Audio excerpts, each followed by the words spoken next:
Good morning, good afternoon, good evening. Welcome. Welcome to the post-match reaction, the instant post-match reaction show for Liverpool 1, Crystal Palace 1.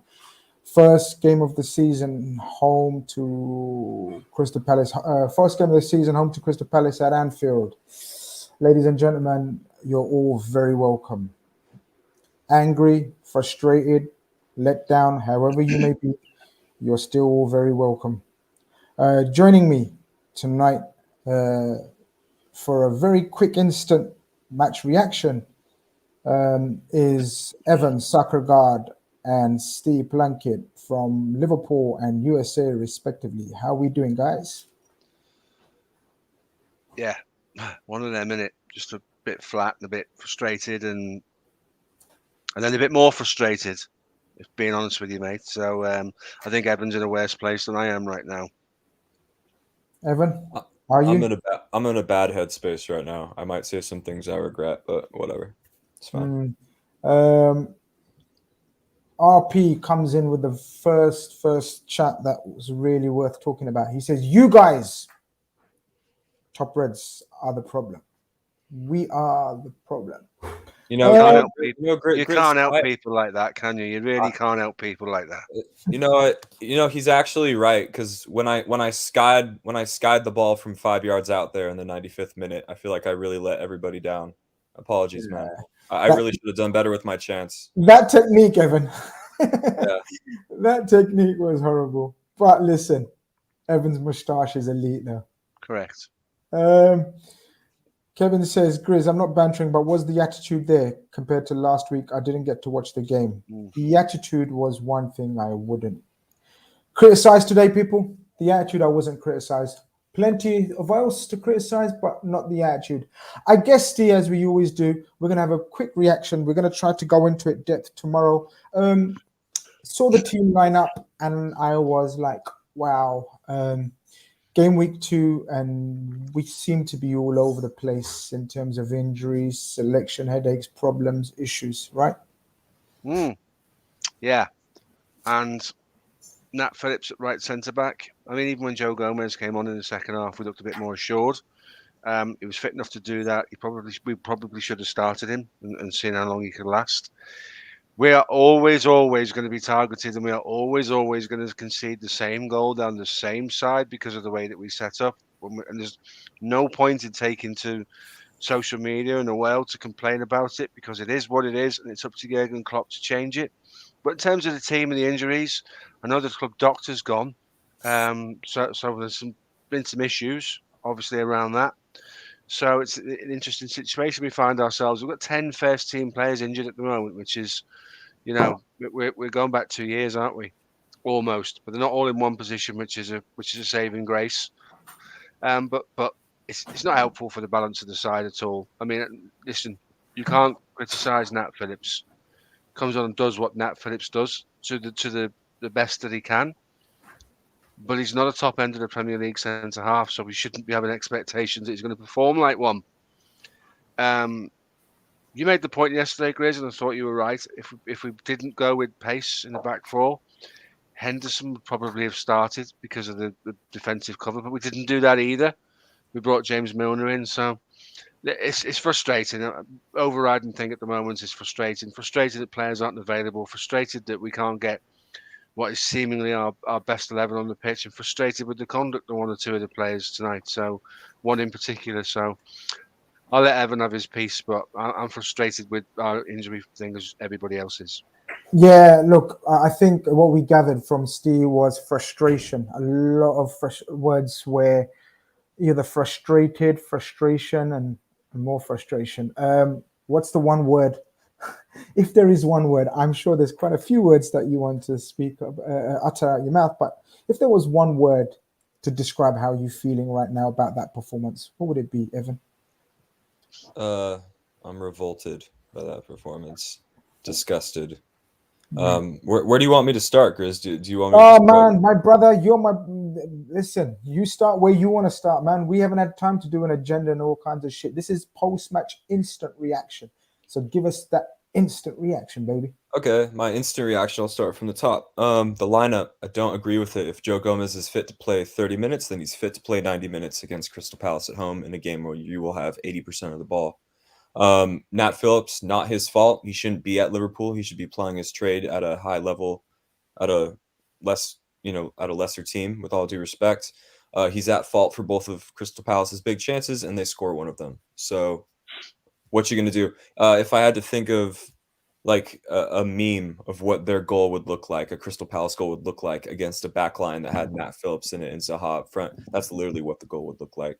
So to see that become reality is embarrassing, laughable. I started laughing when the ball went in. It's disgusting. What else can we do? We gotta go.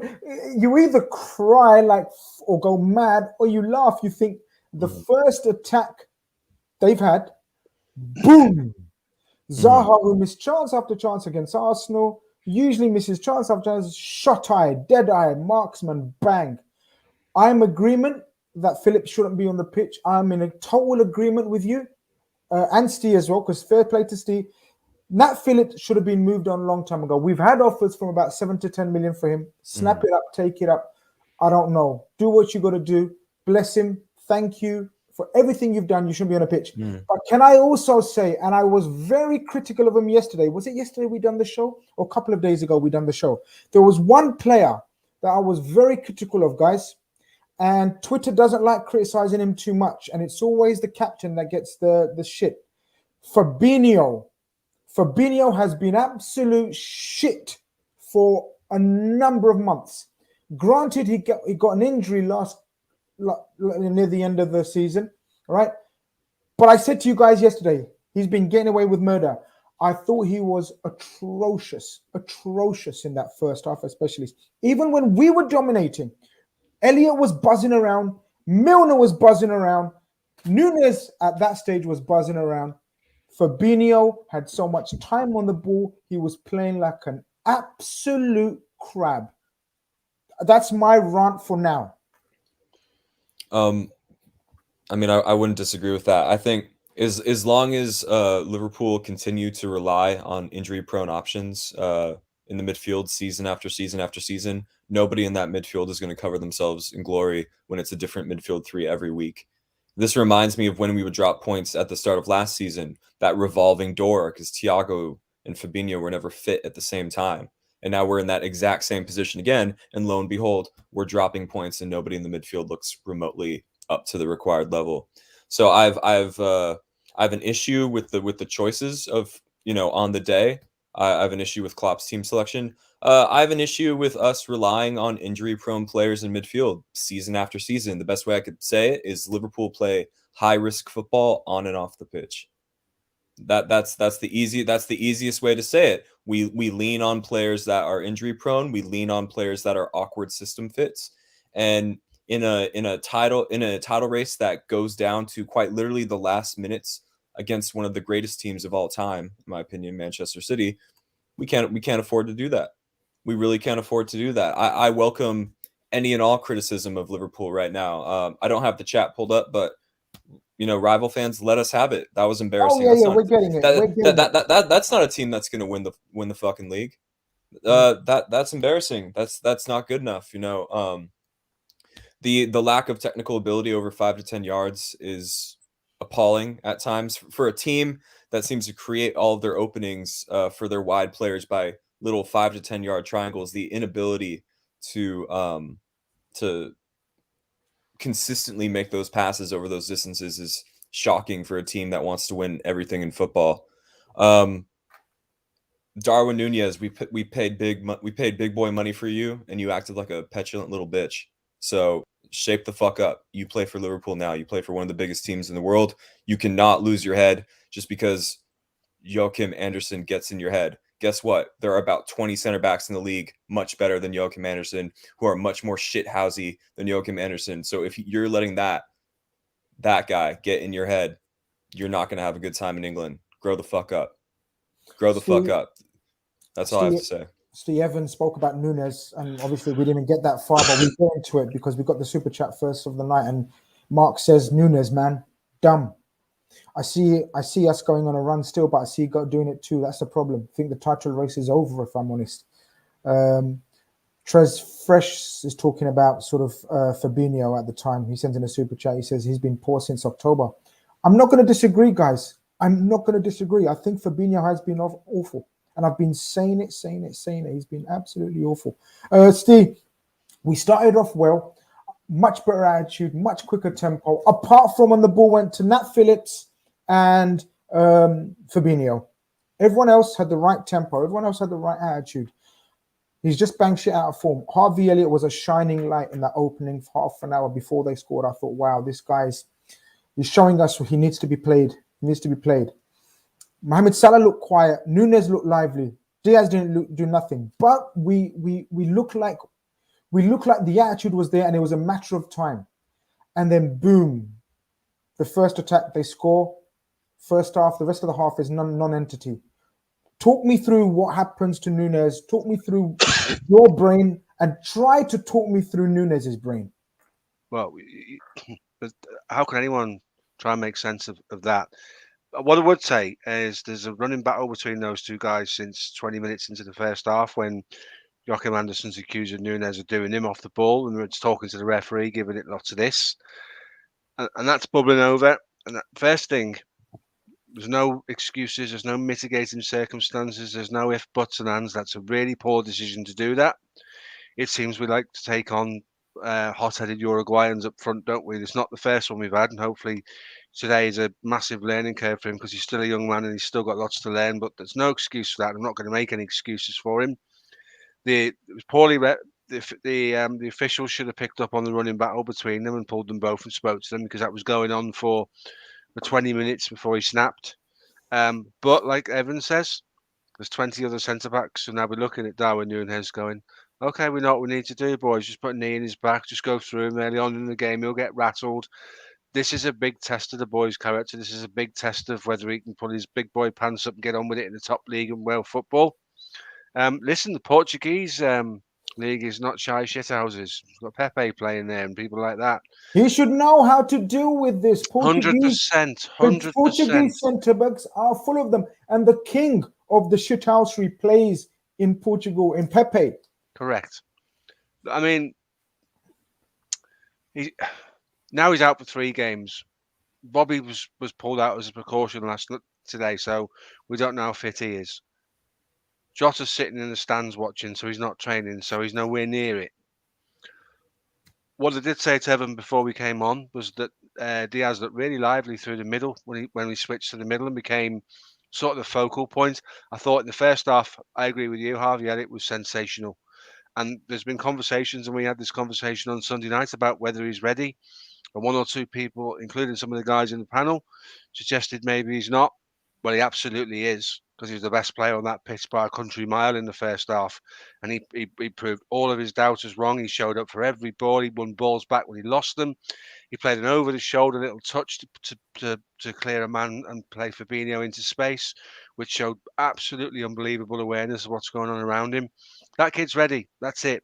He should be the first name on the team sheet for central midfield right now. End of for me.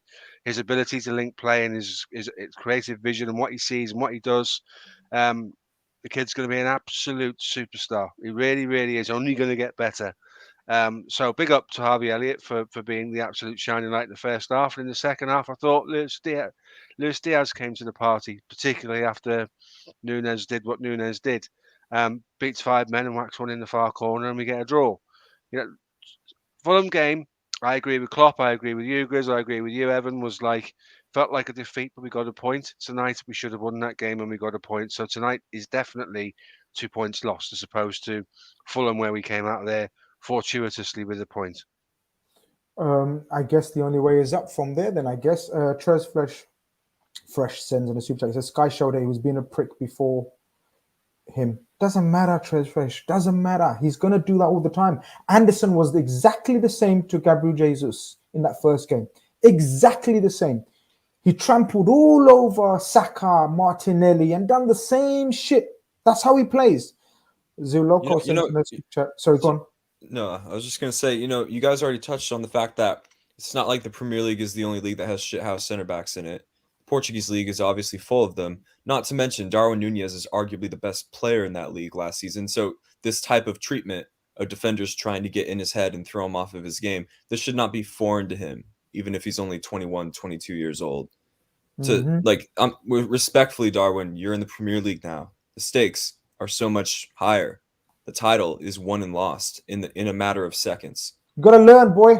You gotta learn. And here's the thing: by all means, learn the system on the job. Learn when to make runs on the job. Learn when to pass, when to shoot on the job.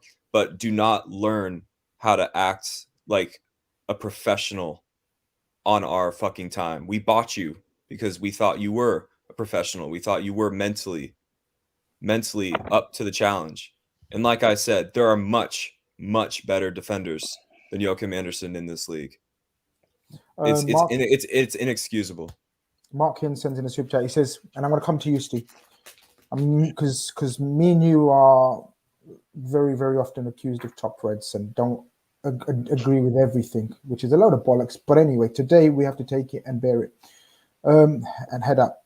Klopp needs to be asked serious questions. How the hell is Phillips getting in over Gomez, who extended? If he has a little injury, why is he on the bench? I have no answer. It's a very good question. And with regards to my general feeling about this, in life, I'm a glass half full man, not a glass half empty man. So if that makes me a top red, fuck it. You can call me what you want. I'm not a top red. Yeah, it's stupid. There is a question that has to be asked about that selection. Gomez looked fine when he came on. He really did. In fact, we got more assured at the back when Gomez came on. So only Klopp knows the answer to that question. And thanks for the support, Mark, and sending in the super chat. Always appreciated. But I'm not sure what anyone in this room can say about that situation. Klopp knows Joe Gomez's medical condition. Klopp knows Nat Phillips' medical condition and deemed it a 60-30 in favour of Phillips tonight. In hindsight, it's a bad decision because the goal comes down that side and he tried to... Jamie Carragher referenced it. He wasn't even sideways on trying to run with the centre forward because Virgil van Dijk's not expecting him to do that. He's ended up playing him on side. So it is what it is. Yet again, I don't like digging players out. Trent took a lot of stick in the quarterfinal of the European Cup for 2 goals that were away at Real Madrid that were both Nat Phillips' fault, not Trent's fault. We've all said it. Tremendous him and Reece Williams to get 28 out of 30 points to get us to 3rd place. But I do a job to a certain level, and then someone who's bigger and better and more skilled than me takes it on from there and takes it to the next level, and so on and so forth. Everybody has capabilities, and unfortunately, you know, of all of our centre halves, that's the one we wouldn't want to rely on right now. But we had to. For whatever reason, we had to. And if we get a bid for him, then we should take it, because again, it's evidenced again tonight that he's not elite. He really isn't elite. He'll make someone a good centre half, but not a team that wants to try to win the Premier League. He's not elite. LFCR 786 sends in a super chat. It says lack of investment, overplaying players, no competition, not enough fresh blood, neglecting the engine room, not replacing Bobby with cover for Mo and Diaz. Poor planning. You reap what you sow. And then he sends in a super chat along with that to add to that. He says, I keep saying it, fans, lower your expectations. I think that's what he means. Never lower your expectations. I don't know what else to talk about today. I think, I don't know what else to say, guys. What else do you want to speak about? We played better with 10 men. The passion, the desire, the drive just suddenly ignited something in us in that as soon as we went out to 10 men. Luis Diaz scores an absolute screamer that he's been screaming, or we've been screaming out for him to score for ages. He's been on the verge of scoring for that type of goal. Hits the post, bar, everything else. But today it goes in. We just didn't have the substitutes bench to even rectify anything from that. And that was the sad thing to see, Evan, from my point of view. Because of the weight of the injuries, because of the volume of the injuries, we just didn't have those changes that we could have made. That Diogo Jota, that Bobby Firmino, that was a problem for me. Yeah, absolutely. And I'll circle back to the point about the midfield, because plenty will be made about the midfield today. Does not matter how good Thiago and Fabinho are individually. If they are not playing together consistently with a third partner in the midfield that is relatively consistency, and there's more room for flexibility there, nobody is going to look good in this midfield. This is me going off of recent evidence. Again, last season, Thiago and Fabinho, for the first half of it, not fit at the same time. What was our form like in the Premier League? Inconsistent. Absolutely inconsistent. So I really don't know what to say other than I went into this summer transfer window thinking midfield was an absolute priority signing for us. I was not begging for a new attacker. I don't resent the fact that we bought Darwin Nunez. I've absolutely laid into him today, but I think that's justified. Don't learn how to be an adult on our time. Learn how to be a player for Liverpool Football Club on our time, absolutely, but don't learn how to be a mature adult on our time. But absolutely, it's the people in the comments saying should have done this, should have done that. Like Steve says, most of the time, you guys know me, I come on here all the time. I am a glass half full type guy. I'm not a should have, would have, could have type personality, but we are being dishonest if we don't say there's an extremely, extremely strong argument to say that we absolutely needed to reinforce the midfield. We have injected not a single ounce of availability or athleticism back into that midfield since Gini Wijnaldum left. We've been saying it to a man, and all the dickheads in the chat that are saying, "Oh, you guys defended it." We not once defended it. We all to a man repeated. Us personally, we would do it, but that's all we can do. We can only want refreshment. We can only want more mobility. We spoke about mobility, agile, reliability, and durability. Those are the 3 or 4 things we said to a man. So make your arguments or make your points make sense. Like, how are we defending that? Uncomfortable conversations may be needed for Fabinho lads. A DM may be needed on top of an 8 or 2 next summer. I'm ready to have those uncomfortable conversations about Fabinho as well as Henderson, like we have been doing. I'm ready, guys. I'm ready to have those conversations. And the reason why I think the club and the coaches were ready to have those conversations is because we went for his fucking deputy in the first week of the window, Oriol Tchouameni. That's the reason why we went in so hard for him. But he didn't want us because we know there's an issue there. Our gripe was, is that it after Tchouameni? A couple of super chats. There's nearly 700 of you in here. You're here for our tears. You're here for our anger. You're here for whatever. Smash a like for our effort at least. We didn't feel like doing this, but we've got to do it. Content is content. You people, we are here for you guys. The least you can do is, of course, we're getting loads of abuse in the chat, but of course you can smash a like for that. Don't worry, Grizz, you will smash us 10-0. Okay, Dan's a Man United fan. Or will you? Wink. Poor by Liverpool so far, in my opinion. Thought they'd be getting maximum points. So did we all, my friend. So did we all. There's absolutely no guarantee of smashing you next week. Mark Harris says, Benny Hill still loves you. Big up. Sane missed. I think he means Mane. Yeah, he is missed. Well, you can speak on that in a minute. Mark says, I wonder what formation Klopp will play next with Nunez gone. He's a stubborn guy. Won't be surprised if he forces 4-3-3 next. Those 2 points, Mane and the formation, Steve. Yeah, of course we miss Mane. Mane is well drilled in what we do. Mane was very often the catalyst for winning the ball back high up the pitch. Mane was aggressive. Mane, without being stupid, Mane was tried and tested and scored 20 goals a season every season. The lad's class. You've got relatively new Diaz, who joined us in January. He's just had a transfer window. You've got even newer Darwin Nunez, and you've got Mo Salah. And it takes time for those 3 to learn to play together. What I'm going to say on the midfield point is, and I think this is really important, the same people who are having a go at us in the chat are the same people that were calling for Gini Wijnaldum to leave because he was a ghost. I bet you'd like to have Gini Wijnaldum right now, because the best thing about Gini Wijnaldum was his availability and the fact that whilst he wasn't pulling up trees and playing defence splitting passes, you could rely on him to do his job. And at the moment, that seems to be an issue for the team. Formation-wise, what do? because we're geared up to play that way. What actually can you change it to? I've said this many times, and I'll continue to say this. Our system, when it works, is absolutely the best system in world football.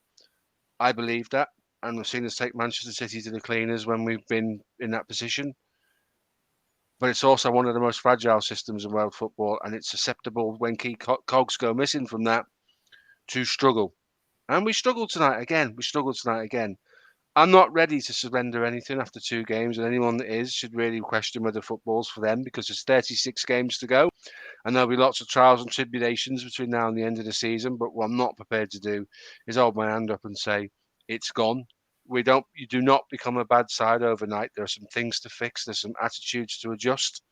Notably, there's a yellow card for dissent, and then there's obviously the violent conduct.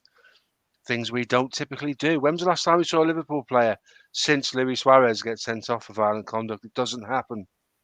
We hold our shit together and we deliver what we do, and we do it with class. And that's a real stain on the performance tonight. So we will be 4-3-3 because this is the thing these guys have got to understand. When we go and look at what players we want to buy, we're buying them for a 4-3-3. We're profiling them for a 4-3-3. Doesn't give you license in 9 days or 7 days, whatever it is, to go and change to a 4-4-2 with the same players that you bought for a 4-3-3. They've been bought for that purpose. If you're going to change formations and going to change systems, that's a 6-month project at least to get it right. It's done away from match days, and is a right. Okay, we're going to do Tuesday. We're going to go and try. We're going to train on that system. It won't work. You can't change it by Monday. Man United won't change their system either. You've got to get your head around that these guys are, specifically us, we buy these players to play in these positions. I don't know how we're going to. You might see Diaz central, and you might see Carvalho on the left side of the front three with the bodies that we have available for the Man United game. Chris sends in a super chat. He says, you can either be proactive or reactive. We continue putting all pressure on 18-year-old, acting as if we will win top honours. Love from, where would that be, Vancouver? Or Virginia, I think, Virginia? since it's dollars. I'd assume he's in the States. Got a lot of time for Virginia. Fun place to go. Big up Virginia every time. Virginia every time. Go on, you was going to say something, Evan. I was just going to address his super chat. You know, you can either be proactive or reactive. You know, that seems to be the attitude that Klopp and co appoint. We continue putting all the pressure. I don't know if there's an enormous amount of pressure on the likes of Harvey Elliott and Fabio Carvalho. I'm assuming he's referring to them. I think there's just a lot of pressure just generally spread out amongst the squad when you don't reinforce. I generally back the manager's decisions again, but like you said, Grizz, I'm sure if we could choose, if you asked us back on May 1st, who is your marquee signing for the summer, we all would have said a midfielder, whether that's Bellingham or Tchouameni. We all have varying opinions on what type of midfielder, but we all would have started in midfield, I'd imagine. I think we did. I think Keith championed it the most, I must admit. In fact, we all did. We said the number one major signing has to be a midfielder, and then we can address a fullback and a forward. Yeah, I personally didn't think I didn't see the need to allocate as much money to the forward position as we did. It's obviously that's great. I love it when we throw our weight around like that. But absolutely, again, I have videos of myself as well saying I would want Nkunku because he's a true midfielder. I think Klopp would play him in the midfield. I want Bellingham. I want Tchouameni. Covers multiple positions. He's athletic. We don't have any athleticism in the middle of the park. So yeah, it's a tough time. I think we have more questions now about our squad and our current options than we did a few weeks ago in preseason. And usually it's the other way around, and you almost always want it to be the other way around. You'd like to have some things clarified. But like Steve says, all I've gotten from the first 2 games is that Harvey Elliott is going to be a great player, and he should be one of, if not the first name on the team sheet. He's the only guy who's looked functional in the midfield. So yeah, I'm left with more questions about our current squad than answers, and all the questions are associated with negatives. So it's definitely difficult to smile. Last super chat of the night. Mark says, I have a hard time understanding what Carvalho's role if we aren't 4-2-3-1. Carvalho is not a winger yet. Klopp keeps playing him there crazy. I think Carvalho question and dilemma is probably the last thing on our minds right now, Mark. Of course, with all due respect, your super chat, there is other glaring issues that we need to deal with. First and foremost is get the injured players back on the pitch. Thank God we have only one game a week, lads. That's the only saving grace at the moment. We have another 7 days before we go to Old Trafford. And suddenly that game that everyone's talking about, smashing up Manchester United doesn't look so easy on paper or maybe even on the pitch. Guys, this has been your instant post-match reaction. We will be back again in about an hour and a half. Me and Omar will be having your rate and debate. Player ratings could be a bit sticky, I'm not gonna lie. Tune in for rate and debate. The rest of us will maybe back. We're trying to organize a more in-depth and a calmer look like we normally try to do at the whole game, go through all the incidents, the substitutions, you got it, man. We're going to try to cover everything. There's still 700 of you all coming here looking for my fat ass. Some of your comments have been amazing. I love it. Bring it on. As long as you smash a like on your way out, I'm all good, man. We are big enough to take it. No, we are big enough to give it because we're Liverpool Football Club, and we are certainly big enough to take it because we are Liverpool Football Club. We are done with today's analysis. We out of here. Take care, people. See you soon.